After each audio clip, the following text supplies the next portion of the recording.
that you will need to run your home you will find in your utility cupboard.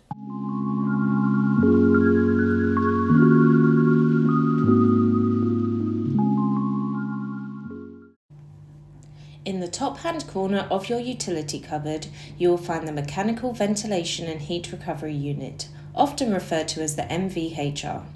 It has been installed to optimise the ventilation in your property by providing fresh, filtered air to improve the indoor air quality and to reduce dust and allergen levels whilst retaining some of the heat.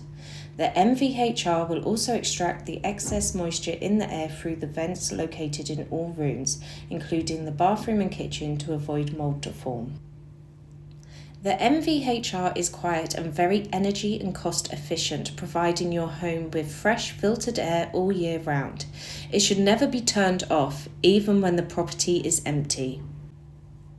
To maintain your MVHR, ensure the filters of the unit are cleaned regularly. This will ensure the safe and efficient operation of this unit. These can be removed using a screwdriver. Screws put in a safe place so you don't lose them.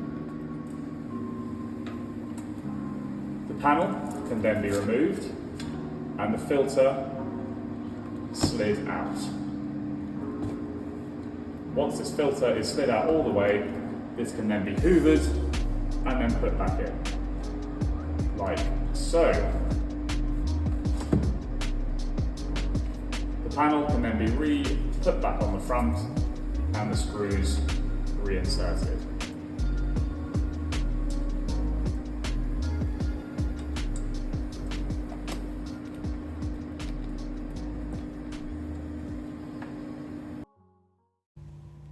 The consumer unit, also located in the utility cupboard, can be used to switch off the main electricity supply or individual circuits. By lifting the lid of the consumer unit, you will find several miniature circuit breakers that protect individual circuits and have been labelled with a corresponding description: power, lighting, kitchen, etc.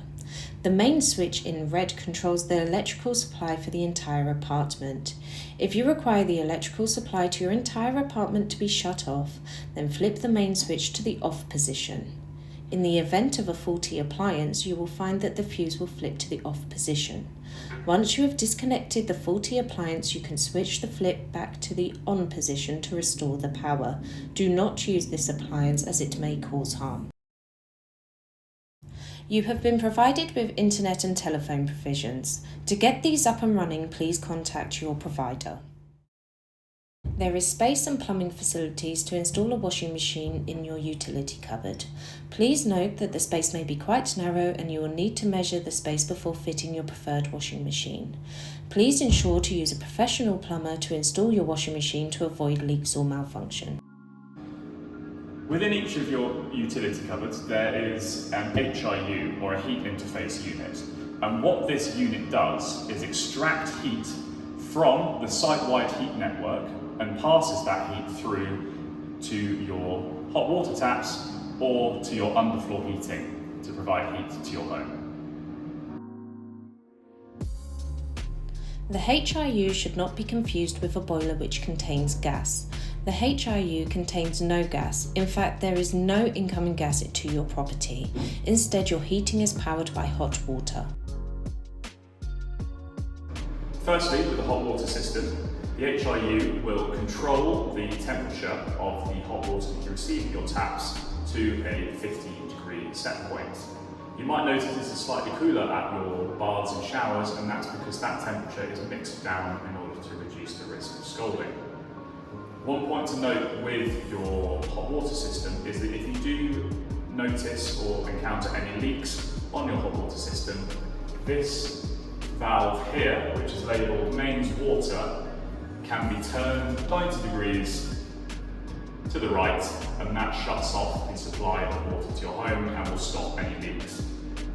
In the event of any issues with heating hot water in your home, you should contact the Origin customer care team and they will send someone out to fix it for you.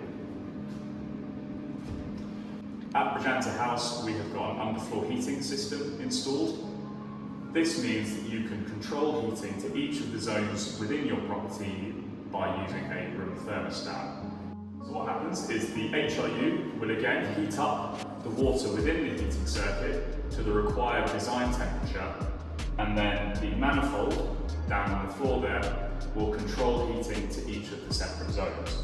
And you should have one zone or one set of pipework for each room in your property. Underfloor heating acts as a bit more of a lower grade heat than if you've got, say, a radiator system within your property.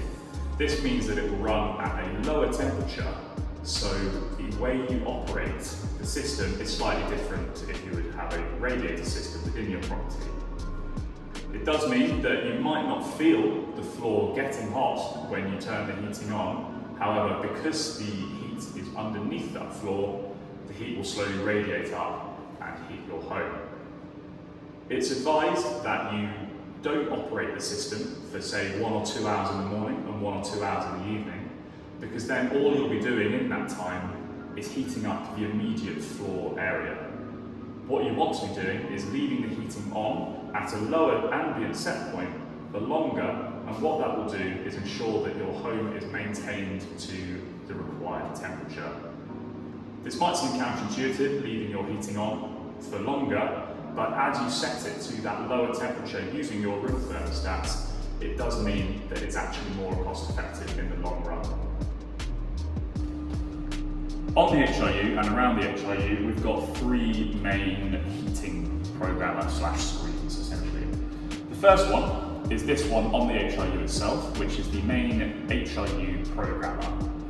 This has been used to set the HIU to the required set points and flow rates, etc., to ensure efficient and correct operation of your heating and hot water system. It's advised that you don't tamper or adjust any of the settings that are on this programmer, that it's been set up in such a way that it's providing heating hot water efficiently to your home. Any adjustment of these settings may result in under-delivery of heating and hot water, or you might get increased bills.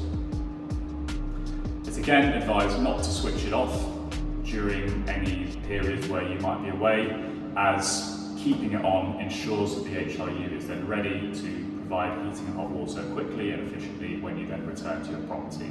Note that leaving it on for an extended period of time doesn't actually draw that much power at all from the heat network or electricity, so costs are still kept low. The second programmer to note is the white box underneath it. This is the master programmer for the entire heating system. This should be left on at all times because essentially that controls if this is switched on as well as if the heating is switched on as well. So it's recommended to keep that on at all times. If it does end up being switched off inadvertently, the mode button on the left hand side, you'll be able to click that and cycle the unit back into the on mode. Finally, you've got your Guru Hub, which is this black screen here. A firm press on the screen and it switches on, and this is where you can track your heating and hot water usage, as well as track how much credit is left in your heating and hot water account. Further information on this can be found in the resident's guide. However, one point to note is that you do need to set up your heating and hot water account with Cycus, the metering and billing agent, to ensure that you can receive heating and hot water. Further information on all of these items can be found in your resident's heating and hot water guide. You can operate your thermostat either manually by using the arrow keys, or use it as a programmer itself. So the manual is detailed by the use of the hand here. To turn it into the programmer mode, you click the M button and you'll see that the auto word is displayed on the screen. In order to commence setting the temperatures and times you want your heating to be adjusted to, hold the M button down until you see the day flashing at the top and the word program at the bottom.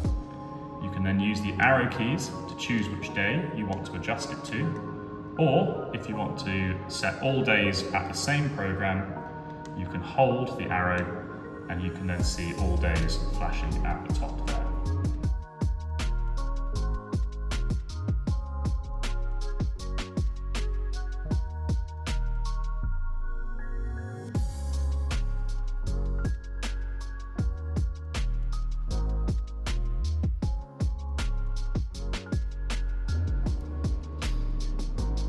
To open your balcony door, move the handle into the 3 o'clock position and pull. To close it again, move it down to the 6 o'clock position. If you would like to open your balcony from the top, move it up past the 3 o'clock to 12 o'clock and then open thus. To close, push back, push down and into the locking mechanism. To open your window, turn the handle to the 3 o'clock position and pull. Close the window, pull the handle back into 6 o'clock position. If you would like to open your window just at the top, pull up the handle to the 12 o'clock position and pull.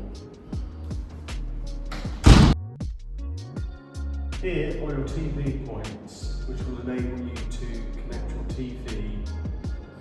Please make sure that if you have a TV, you get a TV license.